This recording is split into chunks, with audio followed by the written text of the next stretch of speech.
Welcome everyone to another episode of Financial 15. Some great information today. We're going to go over the top 5 mistakes people make when planning for retirement. You definitely want to stick around.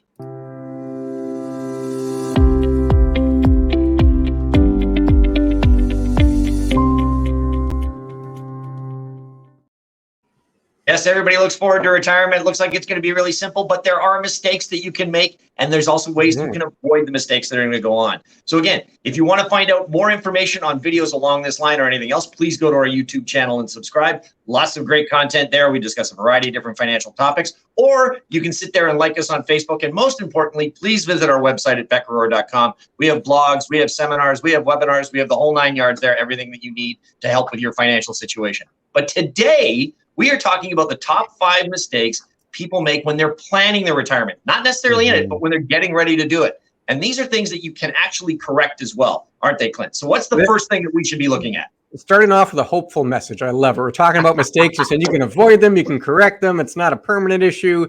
And we should mention, we're not just making these off the top of our head. There's actually a survey.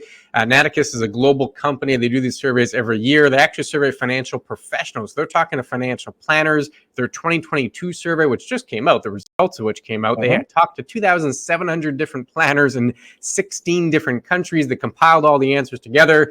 And then we picked some of those mistakes. They had a list of 10. We picked the 5 that we thought most relevant for Canadians or the folks that we deal with. And that's what we're going to go over. Just so you know, the source of the data is not us just making it up. There was actually a survey done. And the number one item across all the lists, 16 countries, 2,700 different planners. Number one here, Kevin, top mistake for people planning for retirement, underestimating the impact of inflation. Now, after 2022, I don't think people are going to underestimate it anymore, but even low inflation can have a big impact. Well, exactly. I mean, that's one thing that people don't seem to understand is, I mean, even on that low scale, I mean, we've had the highest inflation in the last 40 years here. In the 80s, you understood it. You're understanding it today. But in between those 40 years, inflation was never really talked about by anybody. It was minor. It was under control and everything else. But those numbers alone, even on the small side, can lead to some huge scenarios. If you just take a look at the example we've got at the bottom, at 2.5% inflation, 100,000 today is like 61K in 20 years. That is almost a 40% drop from where the 100 is. And in 25 years, it's 54. It's almost 50%. You have had that much erode if you haven't had anything gaining beyond that time. So inflation does have an effect on what your actual spending capital is going to be at the end of the day. And that's where people have to realize that you're starting to see prices move and everything else. But yeah, underestimating the fact that, well, you know, if I 100K today, I'll be fine with, 100K 20 years down the road. Maybe you will, maybe you won't. Depends on what pricing is and how you spend your money. Yeah. So underestimating, this is again, planning for retirement. So you're doing your planning. One of the biggest mistakes, underestimating the impact of inflation. The key here, it's just low inflation, right? I'm not saying you plan for 8%, but even just 2 to 3% over an extended time frame. And most people are retired for a couple of decades. That 2 or 3% per year can certainly add up. And that's what the example is showing us here at 2.5. In 2.5 decades, it's almost cut in half. In 25 years, you're almost at half the spending power you had when you started. So not working that into your plan is the number one mistake. We see it frequently, and according to the survey, it's also top of the list. So number 2 here for the mistakes, we're going through 5. Number 2, underestimating how long they will live. I just said retirement's a couple of decades. Not everyone seems to plan for that.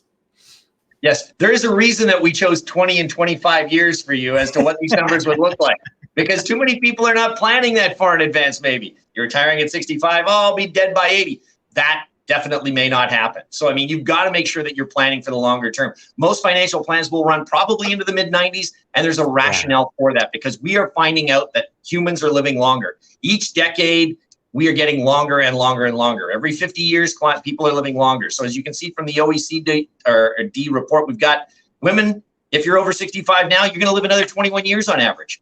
And if we go to 2060, 2065, that jumps to 25 years on average. So again, we are living longer, and we do have to make sure that we're planning for that. And especially if you're a couple, chances are you may live longer than what these numbers are because it's a combined entity you're looking at. Isn't that correct, Clint? Yeah, and the data here, this is OECD, and they're looking at the G20 countries. So they did a survey from 25 to 2020, not a survey, they just looked at the data, and they said if you were 65 during that time period, you'd likely live another 20 years or 21 years for women, 18 years for men, and they're expecting that number is going to jump, like you said.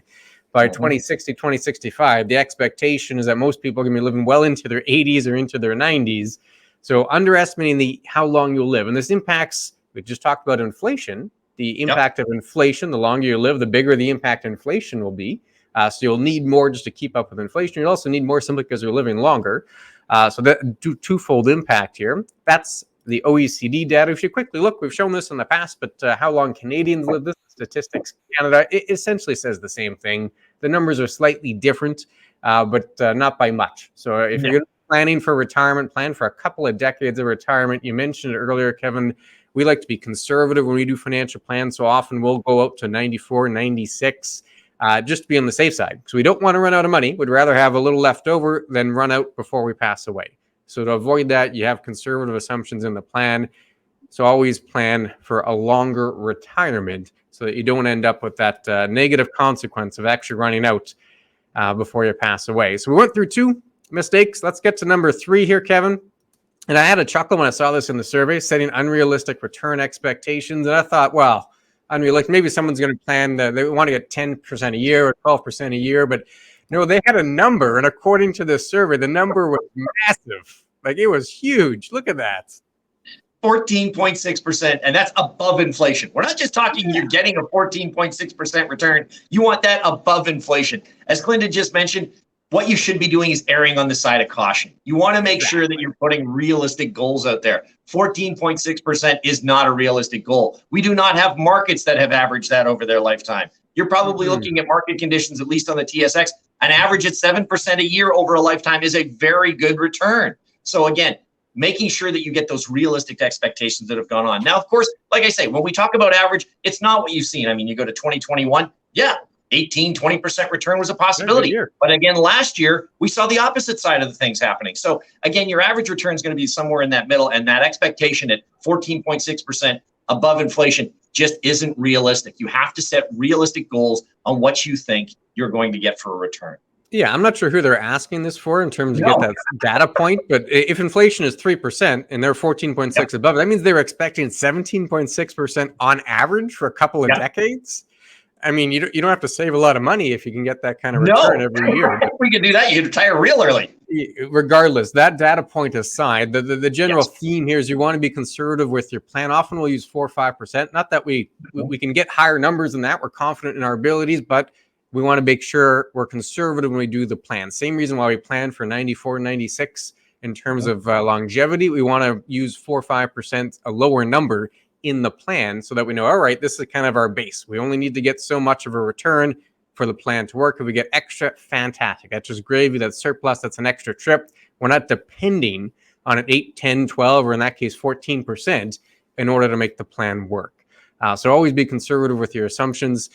The 4th mistake here, again, going to the survey, and we've seen this as well, it's underestimating or failing to understand all the different income sources in retirement.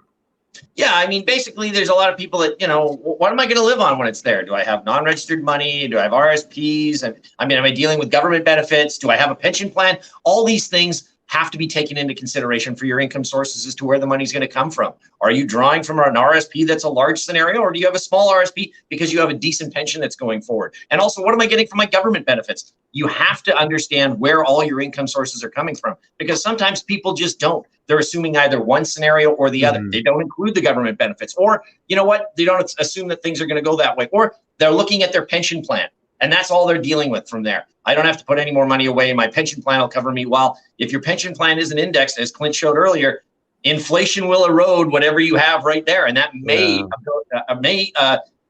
make your ability to be able to deal with things down the road not quite as friendly as they are right now. Yeah, and part of it is also, and we've done other videos on this, so we can link to those other videos, but part of it is also taxation. Like if I get money from this one and that one, the tax is going to be coordinated so that my total income, I don't end up with a big bill at the end of the year because each piece took off too little throughout the year. So part of that is understanding the different income sources and then the associated tax with each and every source, because you do need a withdrawal plan as part of your overall financial plan to make sure you can get the money you need in retirement. So go to number 5 here. That was number 4 for the top 5 mistakes. The way they had it worded in the survey here, when they released the results of the survey, they said relying too much on public benefits. I think in the Canadian context here, if we take that into what we see day to day, it's Mhm. probably both extremes. We see both Yes. when it comes to the Canadian pensions. We're talking about CPP and OAS here and how people can incorporate that into the plan. And I think either extreme is probably bad. If someone says, oh, it's not going to happen for X, Y, and Z, I don't like the government or this and that, well, you probably get something out of retirement when it comes to these pensions. So nothing might be a little extreme. And then the other extreme is also bad, where you just think that pension is going to provide all the sustenance and you'll be able to get by on that. That's probably also not suitable. There's likely a happy medium there in the middle for these CPP and OAS pensions. Yeah, you're right. I mean, we've seen the extremes on both sides. I mean, let's remember that originally CPP was set up to provide a quarter of what you were doing beforehand. Now they're going to 30% or 33% or a third. That's not going to cover you for everything. And again, if you look just 10 or 15 years ago, everybody wanted to jump on the CPP bandwagon at 60. I have to get it now because it's not going to be there when I retire. Well, as we know from data and things we put in other videos before, we've got 75 years at least right now worth of CPP benefits. So chances are, if you're close to that retirement age, you're going to collect that for a while. But yeah, relying too much on just the public benefits is not going to be able enough to keep you going forward. And it's something that you have to make sure that you incorporate into your plan. But it's also something that you can't just say, okay, well, government will look after me when I'm retired. That's just not reality for a lot of people going forward. Yeah, and to summarize, we had the 5 different mistakes there and how we think we can correct them in the plan. And the key, the Becker Orr motto here, is to have a plan. Have a financial plan, make conservative assumptions in that plan, and make sure it's realistic. That's really going to be the big starting point and help out quite a bit throughout your retirement. So in a nutshell, you need to have a plan. Any parting comments for the folks, Kevin, if they have more questions? You summed it up. Conservative assumptions, having a plan, our mantra, always looked at. If you have questions on this or anything else that you want to deal with in the financial world, please visit us at chatwithclintonandkevin.com. We're more than happy to answer these questions and get the right information to you so that you can be aware of what to do and avoid 5 mistakes if you're planning for retirement. That's a good place to end. Take care, everyone. We'll be back again soon with another video.